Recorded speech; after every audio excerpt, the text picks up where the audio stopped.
Oi, tudo bem? Começa aqui a revista da Câmara. Em menos de meia hora, um resumo das principais notícias da semana e reportagens especiais. Dá uma olhada no que a gente preparou para você no programa de hoje. Deputados aprovam um projeto que trata do abuso de autoridade. Para valer, a nova lei depende da sanção do presidente Jair Bolsonaro. A bancada de segurança na Câmara quer negociar o veto de alguns pontos. A Câmara também aprovou e mandou ao Senado a medida provisória 881, conhecida como MP da Liberdade Econômica. Ela facilita a vida dos empreendedores, mas também traz mudanças importantes para os trabalhadores. Nós vamos te mostrar quais são essas mudanças. E no resumo da semana você vai ver: o presidente Rodrigo Maia diz que relatório do Grupo de Trabalho Anticrime pode ir direto ao plenário da Câmara e que a proposta que proíbe o nepotismo na administração pública federal não vai ser usada para barrar a indicação do deputado Eduardo Bolsonaro à Embaixada do Brasil em Washington. A comissão especial aprovou um roteiro para análise da reforma tributária e o relatório final está previsto para outubro. A proposta extingue 3 tributos federais, um estadual e outro municipal, todos sobre o consumo. Deputados especialistas criticam a falta de políticas públicas para crianças que sobreviveram graças à cirurgia de traqueostomia.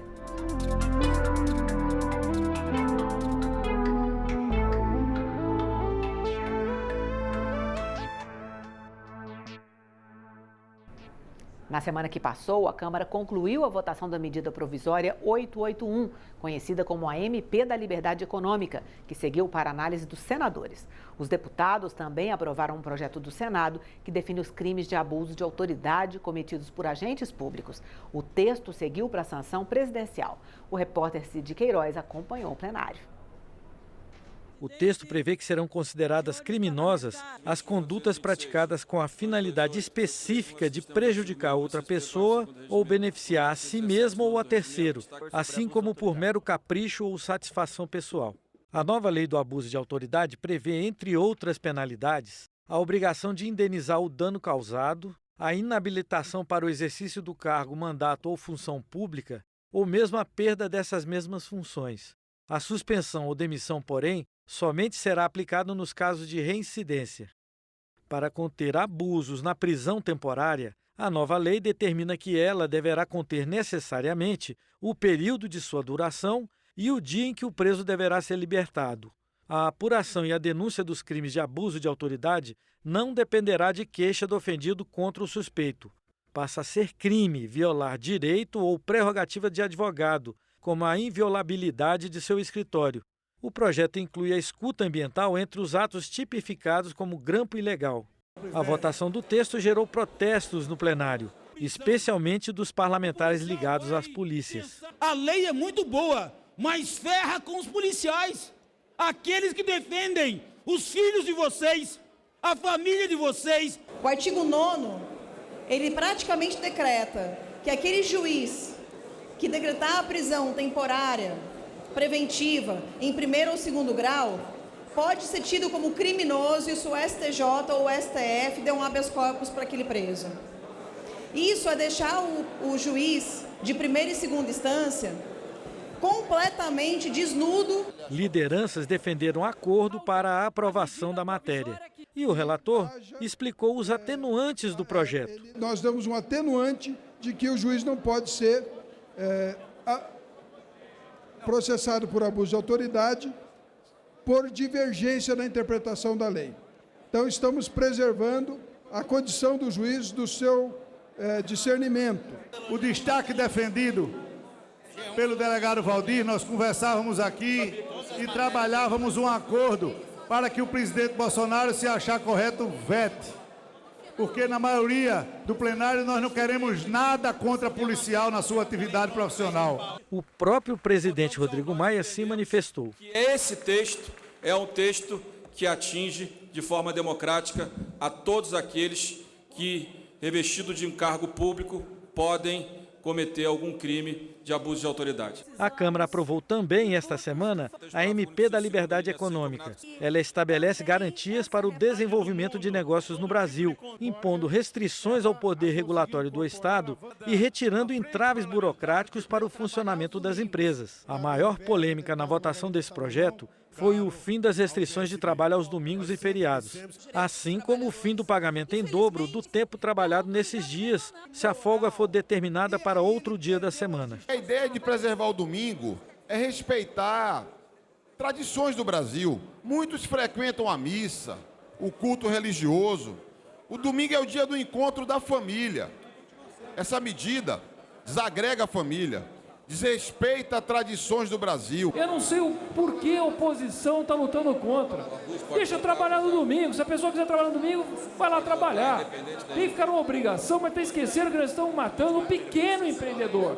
Aquele que quer começar o seu negócio na comunidade, e nós estamos complicando a vida. Estamos tirando realmente as algemas do empreendedor brasileiro, que até hoje tem sido escravo de uma burocracia, de uma burocracia, porque a burocracia é, acima de tudo, burra, e ela representa o atraso. E o que está se colocando neste momento, nesta casa, é a liberdade, não a liberdade econômica, a liberdade de não cumprir a lei, a liberdade de não cumprir os direitos, a liberdade de precarizar as relações de trabalho. O relator falou da importância da aprovação da matéria. E o que estamos, deputado Domingos, conquistando nesta noite é, sem dúvida nenhuma, uma mudança de paradigma, deputado Ivair, para o futuro do nosso país.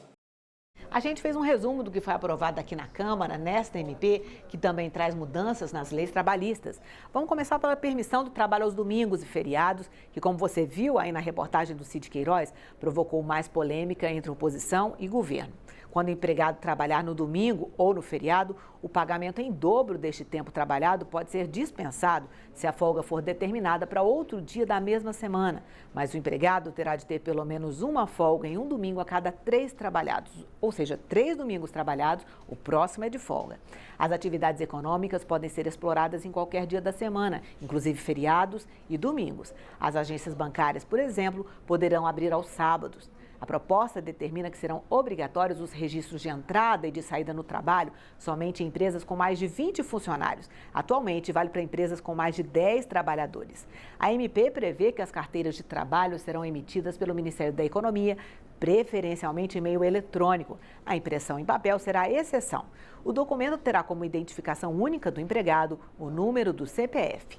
E os empregadores terão 5 dias úteis a partir da admissão do trabalhador para fazer as anotações. Também foi aprovado o fim do alvará para quem exerce atividades de baixo risco, como costureiras e sapateiros, por exemplo. O chamado E-Social, sistema de escrituração digital de obrigações fiscais, previdenciárias e trabalhistas, que unifica o envio de dados sobre trabalhadores, será substituído por um sistema de informações digitais de obrigações previdenciárias e trabalhistas.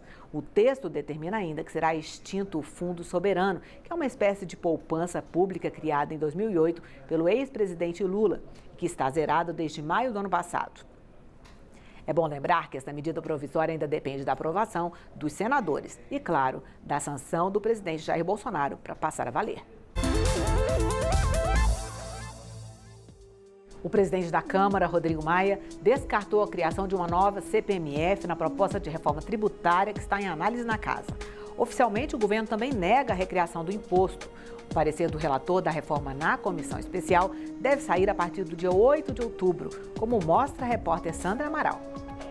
Uma sopa de letrinhas compõe a longa lista de impostos, taxas e contribuições que formam o sistema tributário brasileiro. Se o imposto for estadual, como o ICMS, por exemplo, há 27 leis regulando a cobrança, o equivalente ao número de estados do Brasil. E se o tributo é municipal, o sistema fica ainda mais complicado, porque são mais de 5.000 municípios no país. O resultado é uma legislação gigantesca sobre o assunto. Depois de aprovada a proposta de reforma da Previdência aqui na Câmara, os deputados querem agora se dedicar à reforma tributária.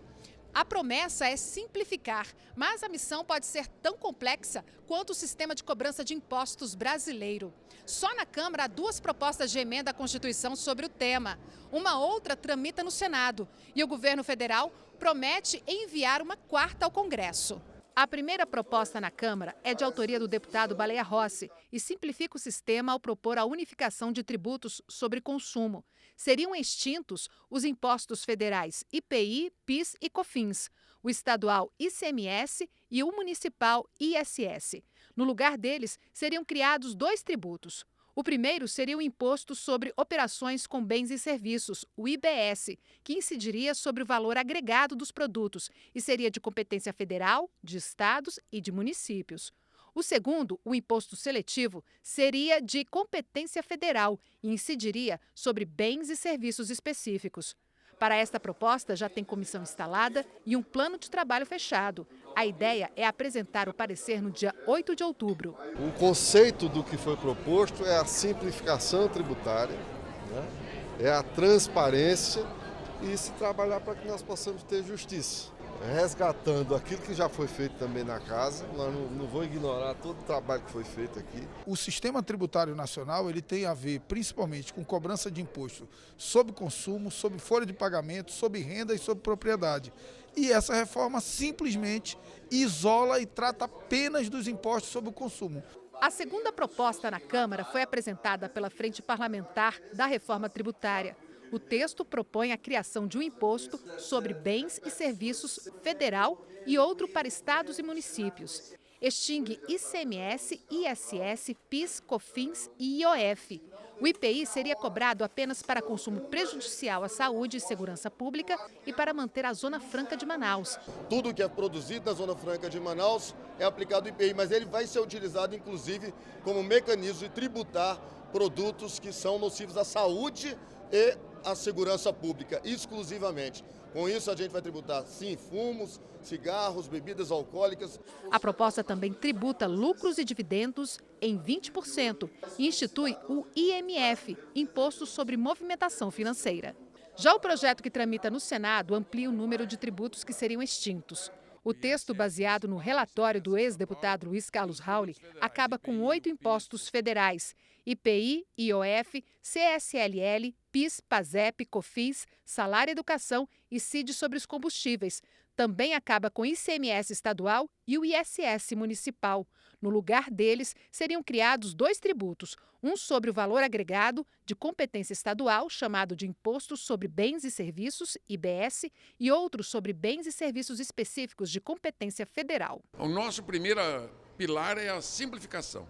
O segundo é a tecnologia 5.0, que prevê a cobrança do imposto na hora que você compra e vende a mercadoria, o bem ou o serviço, online. Você passou o cartão de crédito no supermercado, o dinheiro do imposto já fica retido. E o terceiro pilar é a redistribuição da renda para os mais pobres. O governo federal ainda trabalha no texto da proposta de reforma tributária que pretende enviar ao Legislativo.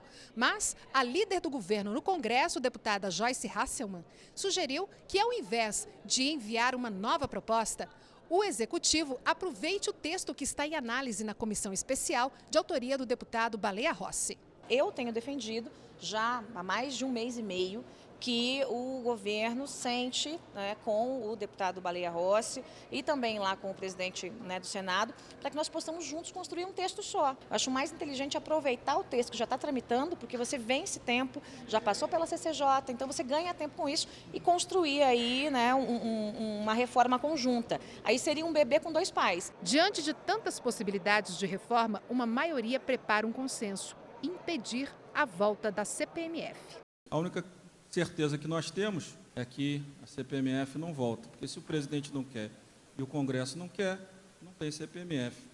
E os deputados instalaram a comissão que vai tratar da previdência dos militares das Forças Armadas. A proposta, entregue ao Congresso pelo governo federal no fim de março, prevê, entre outras mudanças, aumento do tempo de serviço dos oficiais na ativa e na alíquota de contribuição da categoria. O deputado José Priante, do MDB do Pará, foi eleito presidente da comissão. E Vinícius Carvalho, do PRB de São Paulo, relator da proposta.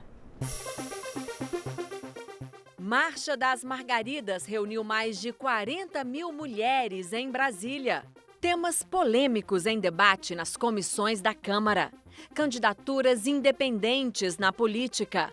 Compliance eleitoral. Veja o que foi notícia na semana que passou. Deputados, senadores, fundações e institutos ligados a partidos políticos promoveram o primeiro Congresso Nacional de Compliance Eleitoral e Partidário. O objetivo foi discutir mudanças nas leis sobre financiamento e prestação de contas eleitorais, transparências em relação ao armazenamento de dados públicos e tratamento igual a candidatos e candidatas, por exemplo. Acho super importante. Os partidos políticos hoje recebem bilhões de reais do fundo partidário, do fundo eleitoral, e é muito importante que a gente garanta a transparência. 89% dos cidadãos brasileiros não se identificam com partido nenhum.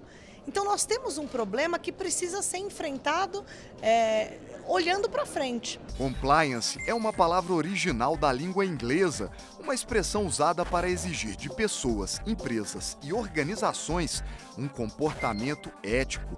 Na prática, propõe fiscalização e monitoramento para assegurar que determinado público siga condutas positivas. Uma proposta de emenda à Constituição altera o texto da lei para permitir candidaturas independentes, ou seja, pessoas sem filiação partidária.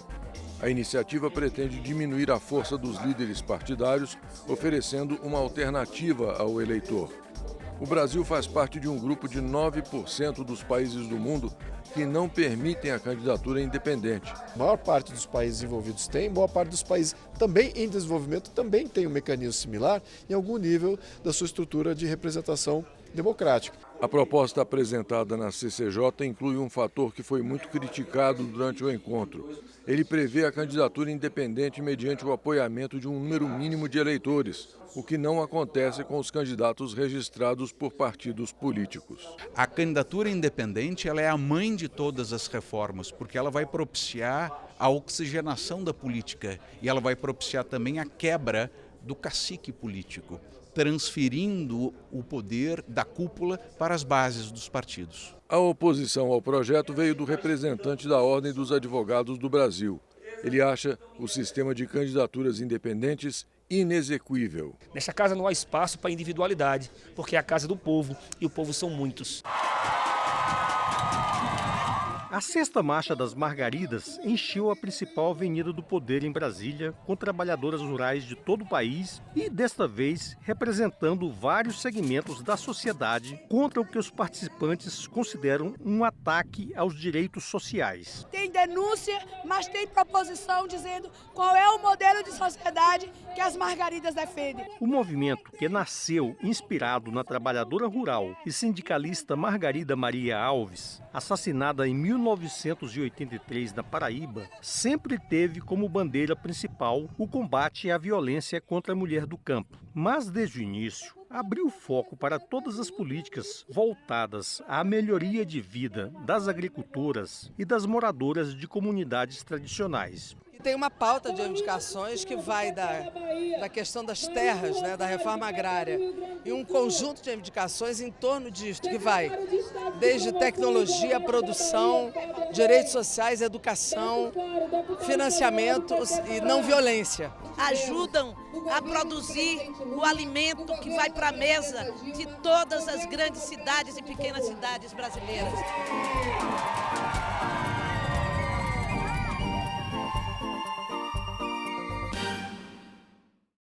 O presidente da Câmara, Rodrigo Maia, disse que vai promover uma reforma administrativa na Câmara. A proposta é adotar uma gestão mais eficiente, com mais interação da sociedade no processo legislativo. No lugar da mesa onde está acostumado a coordenar as votações na Câmara, essa outra, diante de alunos de uma das principais universidades de Brasília. Para mim é um aprendizado, não é isso? Estar aqui com os alunos não é uma coisa que eu faça sempre. Então, estava um pouco com a mão gelada e suando um pouquinho hoje. Mas para o deputado Rodrigo Maia, o assunto da aula magna que ele foi convidado a dar no UniCeub não era muito diferente da pauta de mudanças que ele costuma defender no plenário da Câmara.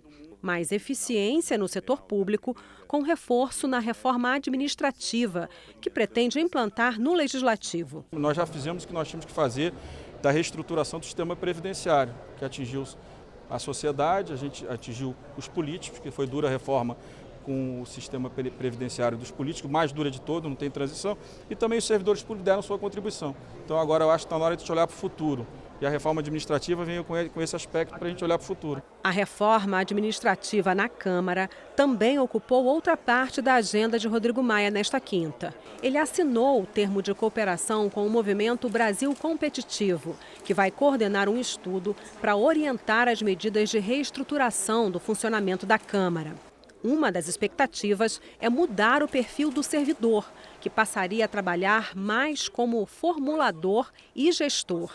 O prazo para o estudo ficar pronto é de 12 meses e todas essas mudanças foram defendidas por Rodrigo Maia numa carta aberta à sociedade, que você pode consultar na página da Câmara na internet. Veja o que foi notícia aqui no Congresso, no resumo da semana. Relatório do Grupo de Trabalho Anticrime pode ir direto ao plenário da Câmara. E o presidente Rodrigo Maia diz que a proposta que proíbe o nepotismo na administração pública não vai ser usada para barrar a indicação do deputado Eduardo Bolsonaro à Embaixada do Brasil em Washington.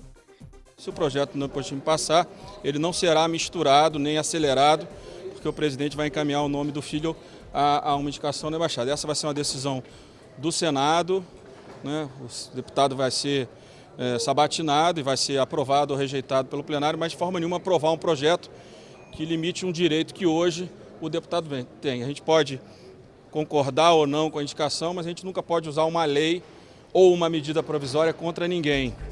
O Grupo de Trabalho Anticrime foi criado para analisar 3 projetos de lei relacionados à corrupção. Uma das propostas foi enviada pelo ministro da Justiça, Sérgio Moro, e outras foram elaboradas por uma comissão de juristas coordenada pelo ministro do STF, Alexandre de Moraes. O presidente da Câmara, Rodrigo Maia, falou sobre os possíveis próximos passos do colegiado. A minha ideia é que eu devo prorrogar mais 1 ou 2 semanas o trabalho desse grupo. E depois acho que o texto construído ali, eu acho que pode ter um ambiente para que a gente possa levá-lo ao plenário nesse prazo, um pouco mais na frente, mas eu acredito que depois do trabalho do grupo ele pode ir ao plenário, sim. A coordenadora disse que o grupo está pronto para entregar o relatório final em no máximo 15 dias. O relator é o deputado Capitão Augusto, do PL de São Paulo.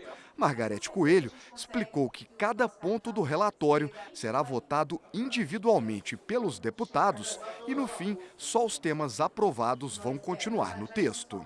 Os projetos de leis, nós vamos dar encaminhamento como contribuições da Casa, contribuições do ministro Moro, contribuições do ministro Alexandre de Moraes, fazermos essa harmonização que nos foi delegada a fazer e seguirmos nesse debate. O Seminário Internacional sobre os Desafios à Defesa Nacional e o Papel das Forças Armadas, realizado pela Comissão de Relações Exteriores e Defesa Nacional da Câmara dos Deputados, contou com a participação de diversos especialistas de defesa brasileiros e estrangeiros, além do ministro da Defesa e dos comandantes da Marinha e da Aeronáutica.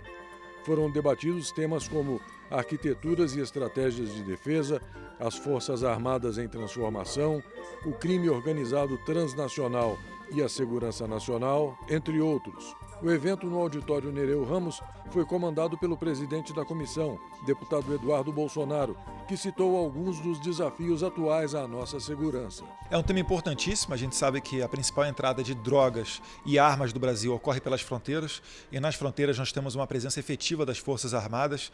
É um espaço dificílimo de você conseguir cobrir. Só para se ter uma ideia, são em torno de 17 mil quilômetros só de fronteira seca. Para além do tema das fronteiras, existe a questão sensível do momento, que é a narcoditadura presente na Venezuela, uma tirania num país vizinho ao Brasil, que já tem reflexos na migração desordenada, principalmente por Roraima, dentre outros assuntos. Tecnologia nuclear, defesa das liberdades, outros papéis das Forças Armadas.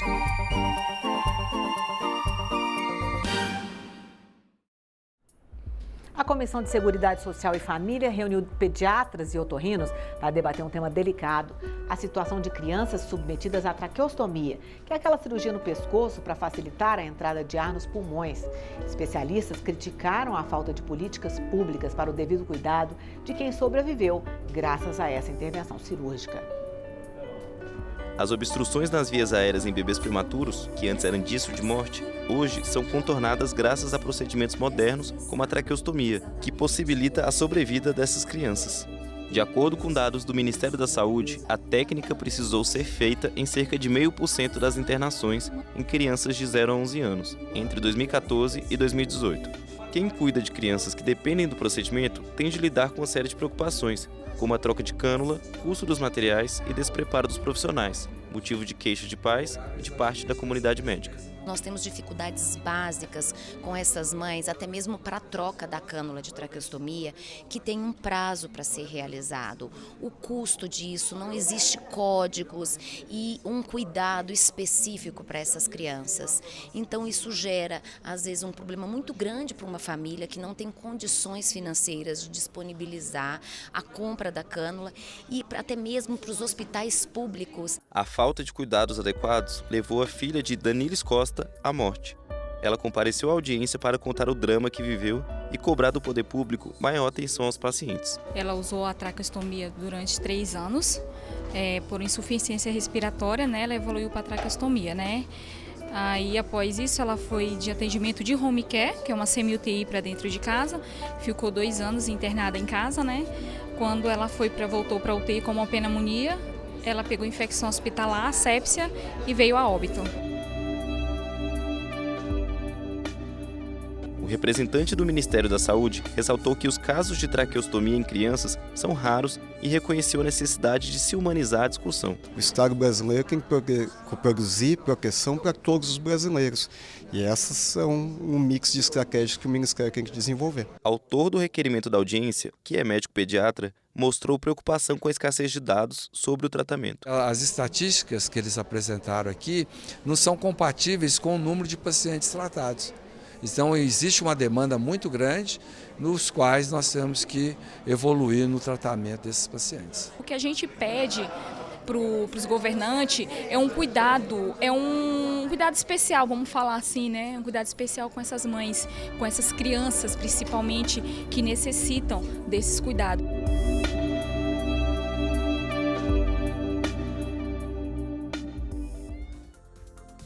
É isso. Você pode rever a revista da Câmara na TV aberta ou a cabo e também na internet no endereço youtube.com/Câmara dos Deputados Oficial.